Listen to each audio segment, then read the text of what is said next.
Saludos a las personas que nos escuchan, primordialmente en diferido. El siguiente podcast pretende narrar una síntesis de la historia de la educación en Costa Rica, su desarrollo de acuerdo a su contexto social, nuestras reflexiones personales sobre la situación actual de la educación y la visión como futuros docentes. Las referencias bibliográficas consultadas son principalmente el libro Educación Costarricense de la autora María Eugenia Dengo y el libro Igualiticos, la construcción social de la desigualdad en Costa Rica de Carlos Sojo. Este podcast llegará a ustedes a través de la narración de Wilber Lobo, Marianela Villalobos y Rosalín Carballo. Se iniciará haciendo un acercamiento a los antecedentes históricos que comprende las etapas coloniales y precoloniales de nuestra nación. Posteriormente se señalarán los principales hallazgos de la educación costarricense de los periodos entre 1900 y 1970, en donde se ven los resultados de las reformas educativas de las últimas décadas del siglo anterior y los movimientos mundiales de la época. Se continuará analizando el periodo que comprende de 1970 al 2010, en donde según la bibliografía consultada hay una serie de cambios significativos en la educación costarricense con diferentes políticas que buscaron cambios en la educación, para finalmente dar nuestro punto de vista y analizar la realidad de la educación costarricense actual. Este relato inicia en nuestros pueblos aborígenes, en un vistazo al pasado prehispánico en Costa Rica. Los pueblos autóctonos se educaban espontáneamente. La cultura se enseñaba a través de la vivencia. La aldea se organizaba alrededor del cacique, con jerarquías, normas y especialización del trabajo.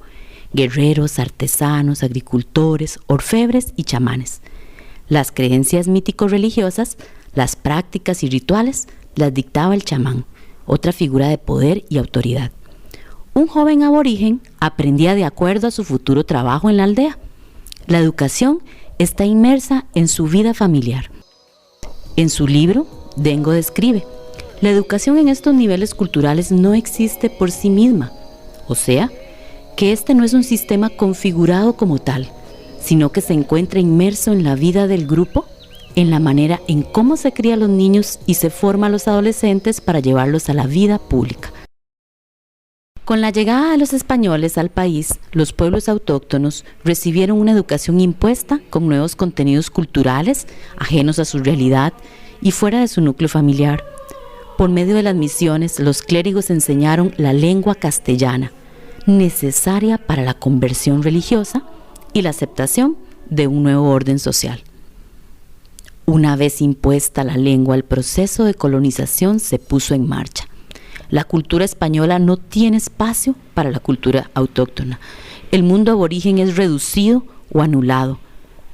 La resistencia de los pueblos aborígenes es obvia. Entre los grupos inconformes con el ordenamiento económico y social se encuentran los criollos, hijos de los colonos con ideales e intereses distintos.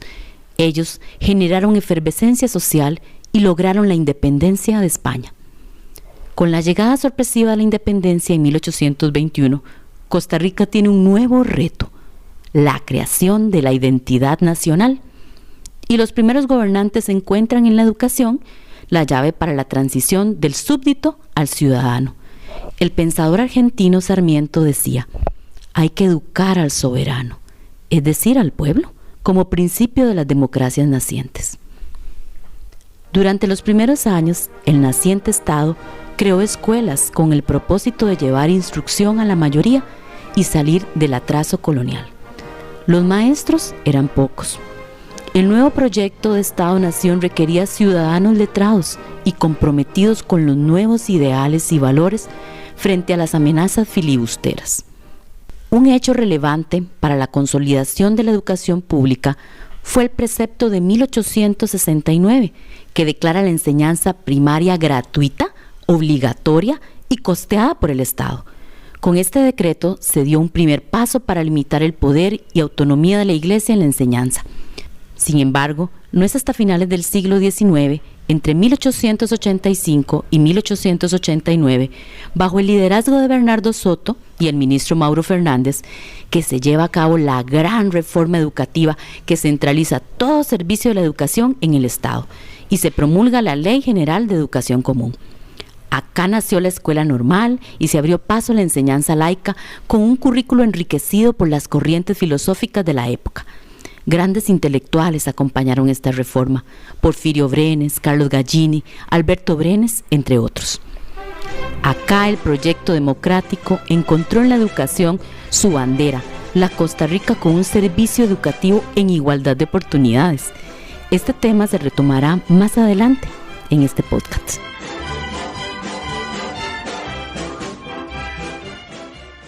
En cuanto al desarrollo de la educación costarricense de 1900 a 1970, se empieza aclarando que en este periodo que divide la autora Dengo Obregón para su estudio primordialmente, porque hay que tener en cuenta que sí existe una importante continuidad de interrelación de las últimas décadas del siglo XIX y las primeras décadas del siglo XX. Los aspectos principales que van a verse impulsados o destacados en esta época son la democratización progresiva de la educación de la mujer, la consolidación de la profesión docente, tecnificación pedagógica del sistema educativo, vocación reformista y la educación como factor primordial del desarrollo, entendiéndose por democratización de la educación un incremento continuo de la institucionalidad que conformaba la educación pública en la cantidad de escuelas, profesores y evidentemente estudiantes, pasando de una educación formal pensada principalmente para la clase oligárquica a una educación pública de calidad desde la educación primaria hasta la superior, con la creación de las universidades públicas en las décadas de reformas sociales. Asimismo, para este periodo se permite a la mujer formar parte del sistema educativo formal. Estos cambios y muchos otros más responden a diferentes situaciones nacionales influenciadas por los contextos internacionales de la época, como siempre suele funcionar para estos aspectos. Recordemos que existen importantes movimientos sociales que buscan un reparto de las riquezas más justos, promoviendo políticas de corte socialistas, reflejada principalmente en las revoluciones sociales del siglo XX, encabezadas con la Revolución Rusa.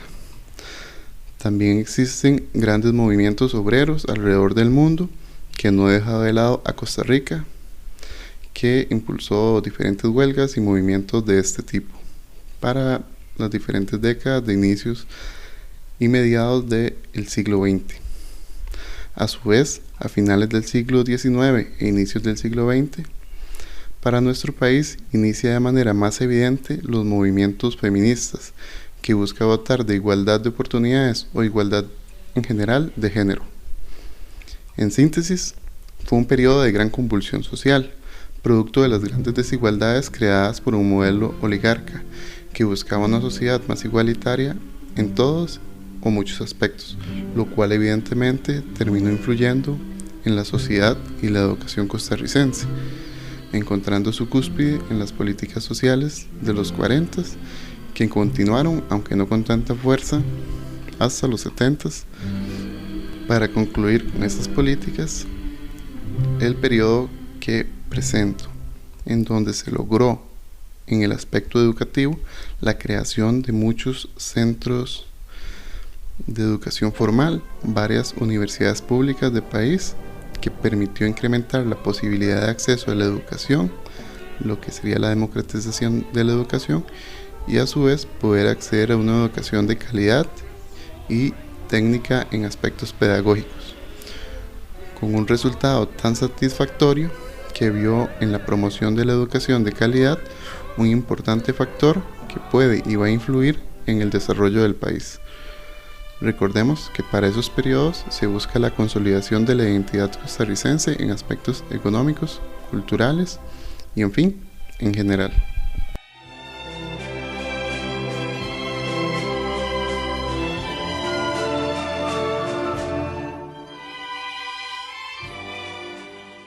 Durante los años de 1970 y 2002 se visualiza ajustes y transformaciones importantes en la educación, principalmente en temas tecnológicos, valores éticos y sociales, así como principios de inclusividad y ecológicos.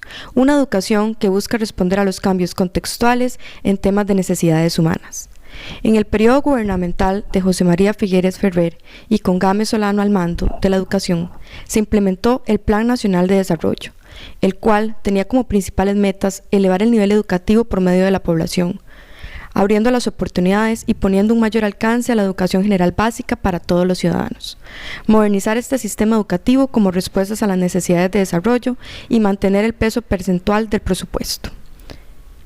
Se consideró que el programa procuró un planteamiento integral que trató de englobar todos los aspectos cualitativos, cuantitativos y administrativos, pero que quizás era demasiado ambicioso para desarrollarse en 4 años.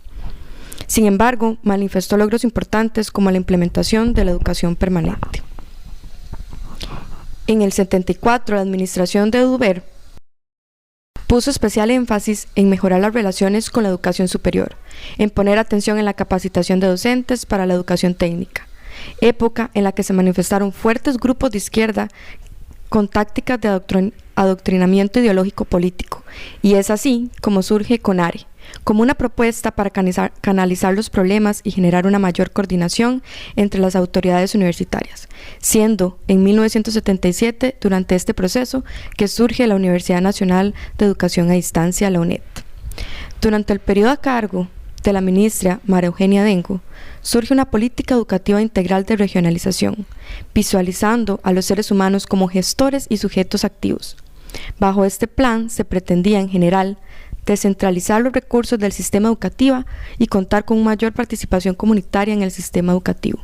Hubo logros como la implementación de la educación a distancia, la continuidad y fortalecimiento de la educación especial. En el 82, estando a cargo el ministro Eugenio Rodríguez Vega, se giró en torno a 2 ejes principales: el desarrollo del currículo y el otro en la elaboración de libros de textos, basados en aspectos como valores, ser humano, familia, sociedad, naturaleza, trabajo y producción. Sin embargo, la crisis económica afectó severamente durante este periodo.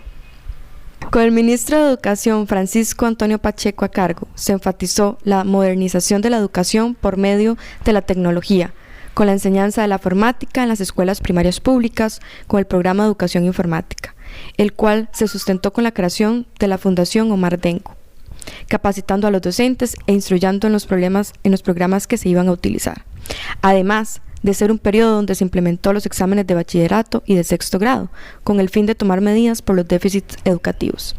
Pero es a partir de 1990 que se empiezan a fortalecer las bases del constructivismo en la educación, con la administración de Marvin Herrera Araya, dando un mayor énfasis a la constitución del currículo en temas como valores, educación ecológica, cultura, desde un precepto de la educación como formadora de la sociedad y seres humanos integrales, bajo la consigna de una persona humana revestida de toda dignidad.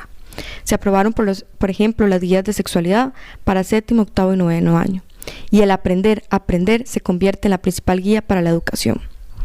Las 2 últimas administraciones del siglo XX, en general, se consideran un periodo enfocado en implementar un signo tecnológico en la educación, relacionada por el 3er programa de ajuste estructural, en donde se manifiestan áreas como el recurso humano, político y sostenibilidad ambiental. También la aprobación de la Ley 7600, implementando en el currículo el 2º idioma del inglés y sobre todo un enfoque en disminuir la brecha digital. A partir del año 2000, se desarrolla una serie de políticas educativas enfocadas en el desarrollo tecnológico, pero también en cambios cualitativos importantes vinculados al tema social, como la no violencia, derechos humanos y aspectos ecológicos. En la segunda administración del doctor Óscar Arias Sánchez, en el 2006, el doctor Leonardo Garnier, como ministro de Educación, encabeza una serie de nuevos proyectos y visiones, teniendo como norte combatir la deserción escolar, y es así como surge el sistema de arrastre de materia. Como de 500 estudiantes, un muchachillo me preguntó hace como 4 años, ministro, dígame una cosa, ¿por qué si yo pierdo una materia las tengo que repetir todas? Y yo le dije, porque no tengo la menor idea. Y entonces investigamos, nos encontramos que Costa Rica era uno de los pocos países que tenía esa locura de que un estudiante que pierde estudios sociales repite las 14 materias, y si el año siguiente ganó sociales pero perdió matemáticas, vuelve a repetir las 14 materias. Entonces eso lo cambiamos. lo convertimos en un sistema en que solo se repiten las que se perdieron y se pueden ir adelantando otras materias. Yo sé que esto hace más complicada la administración del centro educativo y genera problemas que tenemos que ir superando, mejorando la reforma, no volviendo atrás, y hace un colegio, me parece a mí, mucho más fresco y flexible para los estudiantes. Además, el factor humano se destaca como una prioridad para la educación, con estrategias de educación intercultural y convenciones internacionales para los derechos e inclusividad de las personas con discapacidad. Pero principalmente, fortalecer los valores éticos y morales en la educación y en el proceso de aprendizaje. Y no hay que darles la respuesta. Aquí lo importante es que ellos y ellas argumenten, que discutan, que hagan sus propios criterios sobre esto. Pero dilemas morales no están solo en el arte, los dilemas morales están en todo lado. Están en la escuela, en el aula, en el recreo, en el comedor, en el partido de fútbol. Están en la calle, en todo lo que los muchachos viven y por supuesto están en los medios de comunicación. Es cuestión de leer editoriales, noticias, ver noticieros. La cantidad de material que sale ahí para poder plantearle a los muchachos dilemas morales es fundamental para la educación. Y ahí lo que estamos buscando es que sean capaces de construir su propia identidad. Para finalizar este podcast, cada uno de nosotros reflexiona sobre la educación e igualdad de oportunidades en nuestra sociedad actual. A lo largo de la historia, la educación ha estado presente en la transmisión de contenidos culturales. Conforme las sociedades avanzan en la especialización del trabajo, la educación toma un papel preponderante. El sistema educativo centralizado se convierte en una herramienta de control y dominación política. Su finalidad en Costa Rica era buscar la equidad y estamos cada vez más alejados de ella, sobre todo si comparamos realidades rurales con realidades urbanas, sistemas públicos con sistemas privados. En un mismo centro educativo los estudiantes acuden con condiciones económicas radicalmente distintas. Muchos enfrentan condiciones insalubres, hambre, casos de violencia familiar y la problemática social de su comunidad. El proceso de enseñanza-aprendizaje en nuestro país parte de lugares tan distintos y los medios de comunicación realzan y hacen héroes las historias de éxito ante la adversidad. Estudiantes o personas que atraviesan un sistema educativo plagado de obstáculos y se convierten en las excepciones, en los estandartes del sistema que brinda igualdad de oportunidades al que quiere superarse. Es la carrera del más fuerte, del más resistente, del más audaz. Y se nos olvida cuestionarnos por qué ese estudiante o esa persona parte desde una situación tan desigual como tema de fondo. Y nos hacemos de la vista gorda, mientras el descontento y la situación económica de una gran parte de ciudadanos no mejora. Y escuchamos esa frase de que el pobre es pobre porque quiere, porque no sabe aprovechar las oportunidades. Así escondemos todas las diferencias estructurales del sistema político-económico. Y aunque somos la democracia más consolidada de Latinoamérica, no por la falta de desigualdad y descontento popular, sino más bien porque la clase política de este país encontró en el sistema educativo una herramienta de control social más fuerte con un ejército de maestros. Compramos esa idea de la nación pacífica e igualitaria, la pura vida, pero la realidad social nos explota en la cara. Ojalá no paguemos con vidas humanas la falta de sensibilidad social. Lo acontecido en Chile recientemente sienta un precedente. En ese país hay descontento social y los estudiantes son los primeros en alzar la voz. El costo del traslado en el metro y la frustración de los universitarios que pagan una carrera que no les paga la inversión que hicieron en ella. Chile clamó por una nueva constitución, un nuevo pacto social que contemple las diferencias estructurales, sociales e inclusive culturales de los pueblos autóctonos. En Costa Rica debemos construir un modelo de desarrollo autóctono y a partir del modelo de educación, a partir de esto, el modelo de educación que necesitamos. Desde la colonia nos vienen imponiendo modelos que no contemplan nuestras identidades culturales.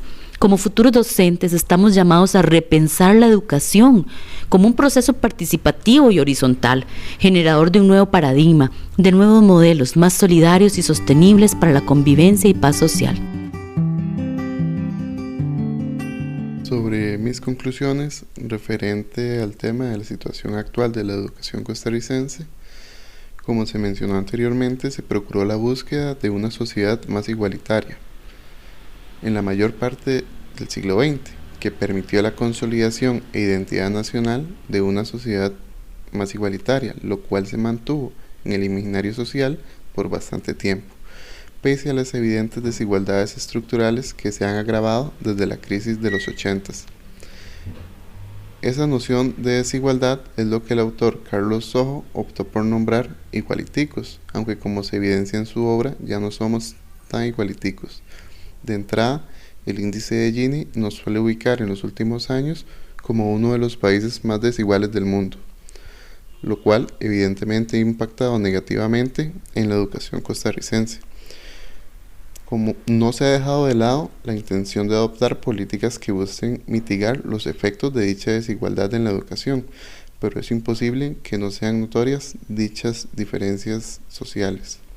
Por ejemplo, en la Universidad de Costa Rica en el 2017, un 23% de los estudiantes admitidos provienen de colegios privados, pero en promedio solo hay un 8.7% de las personas que cursaron la educación general básica en centros privados para el 2021. Pareciera que se ha procurado que dicha desigualdad no impacte tanto en la calidad y en la democratización de la educación, pero considero que la desigualdad en este país es tanta que difícilmente se logra implementar de manera exitosa mecanismos para reducir la desigualdad social y su impacto en la educación. Como dijo el autor Eduardo Galeano, el desarrollo desarrolla la desigualdad. La educación costarricense en general, desde sus inicios, ha buscado a través de las transformaciones culturales, sociales y políticas responder a las necesidades y transiciones de la población costarricense. Ajustes tecnológicos, ideológicos y estructurales fueron los cambios más evidentes a través de este proceso hasta la actualidad. Se puede analizar modelos que tuvieron resultados importantes y que han marcado la historia de la educación en nuestro país, así como episodios incongruentes y deficitarios que no han respondido de la manera esperada en la sociedad. Sin embargo, es a través de este análisis histórico que se puede evidenciar con la educación se convierte en un pilar fundamental para la formación de una sociedad y de sujetos activos humanos y conscientes de su realidad. A pesar de estos esfuerzos y los que se continúan buscando, aún hay mucho camino que recorrer en temas de educación, en la disminución de las brechas y las desigualdades de oportunidades que en la actualidad continúan siendo un tema, pero también en la visión y construcción que tenemos acerca de la educación y los procesos de aprendizaje como tal. Ortega y Fernández, 2014, mencionan que la educación es un proceso humano y cultural. Su propósito y su definición están siempre condicionadas a un contexto, a una temporalidad y a un espacio, que mantienen una relación intrínseca con la condición y naturaleza del hombre y su cultura en totalidad.